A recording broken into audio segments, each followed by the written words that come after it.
2 பசங்க 2 பொண்ணுங்க பப்ஸுக்கு போயிருக்காங்க.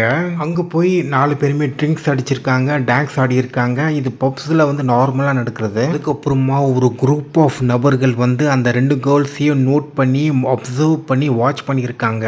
அந்த 2 பொண்ணுங்களும் டான்ஸ் ஆடும்போது அவங்களுடைய இடுப்பெல்லாம் கில் பண்றது, அவங்க மேலே டச் பண்றது, இந்த வேலைலாம் அந்த குரூப் ஆஃப் புறம்போக்குங்க வச்சிருக்காங்க.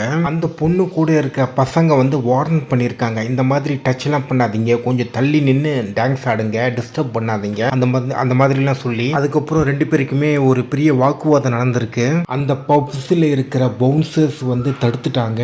ஆனாலும் அந்த 2 பேருமே, இந்த 2 குரூப் ஆஃப் பீப்புளும் வந்து வெளியில் வந்த பிறகு அந்த வாக்குவாதம் நடந்திருக்கு.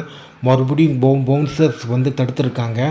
அதுக்கப்புறமா தான் அந்த புறம்போக்குங்க வந்து காரை ஏற்றி இவங்கள மர்டர் பண்ணியிருக்காங்க. அந்த 2 கேர்ள்ஸும் 2 பசங்களும் எப்படி ட்ராவல் பண்ணாங்கன்னா, பையன் வந்து பைக் ஸ்கூட்டி ஓட்டியிருக்கான். 2 பொண்ணுங்களும் நடுவில் உட்காந்துருக்காங்க. பையன் வந்து இன்னொரு பையன் வந்து பின்னாடி உட்காந்துருக்கான். ஸோ அந்த மாதிரி தான் போயிருக்காங்க. அதுக்கப்புறமா அந்த காரை வந்து மேலே ஏற்றி மர்டர் பண்ணிட்டான். அந்த காரில் இருக்கிறவங்க தான் கேர்ள்ஸ் கிட்ட தகராறு பண்ணுது. இந்த கலாட்டா பண்ணாங்களே அந்த பசங்க வந்து பார்த்திங்கன்னா, அந்த 2 பொண்ணுமே அவங்க கிளைம் பண்ணுறாங்க, இந்த பொண்ணு வந்து இந்த மாதிரி ட்ரெஸ் போட்டுறதுக்கு, அதனால் இந்த பொண்ணுக்கு வந்து நம்ம என்ன வேணாலும் உரிமை எடுத்துக்கலாம், இவங்க வந்து டான்ஸ்லாம் ஆடுறாங்க பப்ளிக் பிளேஸில், அதனால் நம்ம என்ன வேணாலும் உரிமை எடுத்துக்கலாம், இந்த மாதிரி ஒரு பெண்களை கிளைம் பண்ணுற இடத்துல தான் நம்ம வாழ்ந்துட்டு இருக்கோம்.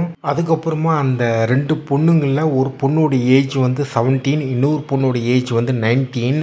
அந்த 17 இயர் ஓல்டு வந்து பப்ஸில் வந்து எப்படி ஏஜ் பார்க்காம உள்ளே விட்டாங்க தெரியல. இந்த பப்ஸ் பார்லாம் ஏஜ்லாம் பயங்கரமாக செக் பண்ணுவாங்களா இல்லையா, ஏன் இப்படி சரியாக பார்க்காம உள்ளே விட்டாங்க எனக்கு புரியல.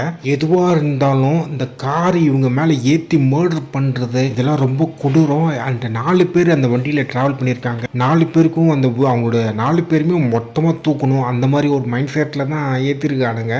இது எப்படி சொல்கிறது, இப்போ அதில் ஒருத்தங்க இறந்துட்டாங்க. இப்போ அவங்க அம்மாலாம் பார்த்தீங்கன்னா அப்படி கதறி அழுகுறாங்க.